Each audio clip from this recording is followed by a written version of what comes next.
ప్రతిఘటన టీవీకి స్వాగతం. క్షణక్షణం మీకోసం.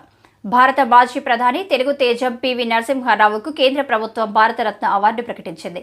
మరో మాజీ ప్రధాని చౌదరి చరణ్ సింగ్, హరిత విప్లవ పితామహుడు ఎంఎస్ స్వామినాథన్లకు సైతం భారతరత్న పురస్కారాన్ని ప్రకటించారు.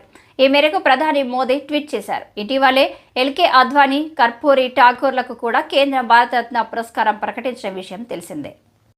దీంతో రికార్డు స్థాయిలో మొత్తం 5గురికి ఈ ఏడాది 5 భారతరత్న అవార్డులు ప్రకటించినట్లయింది. సాధారణంగా ఏడాదికి 3 భారతరత్న అవార్డులు ఇస్తారు. కానీ ఈ ఏడాది ప్రభుత్వం 5గురికి ప్రకటించడం విశేషం. చౌదరి చరణ్ సింగ్ జూలై 28, 1979 నుంచి జనవరి 14, 1980 మధ్యకాలంలో, పివి నరసింహారావు జూన్ 21, 1991 నుంచి మే 16, 1996 వరకు దేశ ప్రధాన మంత్రులుగా సేవలు అందించారు. ఇక హరిత విప్లవ పితామహుడైన ఎంఎస్ స్వామినాథన్ దేశానికి ఎనలేని సేవలు అందించారు. న్యాయవాదిగా, విదేశీ వ్యవహారాల మంత్రిగా కూడా ఆయన పనిచేశారు.